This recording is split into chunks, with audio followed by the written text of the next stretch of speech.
taking the form of a tribal hunter, Shiva, along with his wife Parvati, who transformed into a huntress, set out with a hunting party. They approached the spot where Arjuna was deep in meditation. At the same time, a demon named Mukha, on Shiva's command, took the shape of a wild boar and charged aggressively at Arjuna. Sensing the threat, Arjuna grabbed his Gandiva bow and shot an arrow at the boar. However, a second arrow, shot by the disguised hunter, struck the boar at the same time. The boar collapsed, spun in circles, and vanished.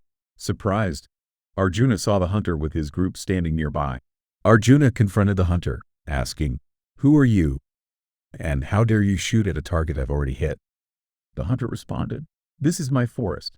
You, a weak and fragile outsider from civilization, have no place here. You should apologize and leave before you regret it." Unable to tolerate the insult, Arjuna challenged the hunter to a fight. The hunter smiled arrogantly as Arjuna unleashed a barrage of arrows, but the hunter stood unmoved, like a mountain in a storm. To Arjuna's shock, his quiver, which was a gift from the god of fire and was supposed to be endless, ran out of arrows.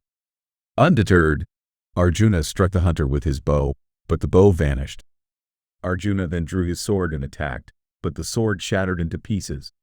Frustrated but relentless, Arjuna continued to attack the hunter. As the fight went on, Arjuna noticed something unusual. The hunter had a third eye on his forehead, a crescent moon on his hair, wore a garment of elephant skin, had a garland of snakes, carried a trident, and had a throat dark as night. In that moment, Arjuna realized the hunter was none other than Lord Shiva himself. Realizing the hunter was none other than Lord Shiva, Arjuna immediately fell at his feet, asking for forgiveness. Shiva smiled and said, "I came to test you, and you have passed with flying colors. You are an unmatched hero, and I am pleased. In your previous life, you were Nara, the companion of Lord Narayana.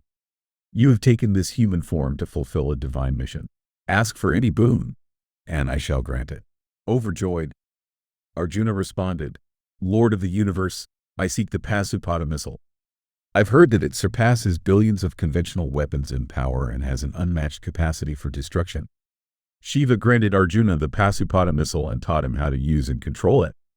He also warned, "Brave warrior, this missile is of divine origin, and in unworthy hands, it would be like giving a sword to a child.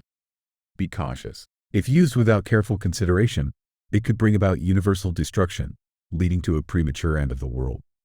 Arjuna felt immense joy at having met Lord Shiva, the god with the third eye. With the Pasupata in his possession, he gained a new, almost divine dimension to his personality. His face glowed with a radiant halo, and from that moment on, any being, whether demon or divine, would be struck with awe and fear in his presence, let alone mere mortals. Soon, Indra and all the other gods of the different directions came to congratulate Arjuna on acquiring the Pasupata. They also presented him with their own divine weapons, acknowledging his great accomplishment.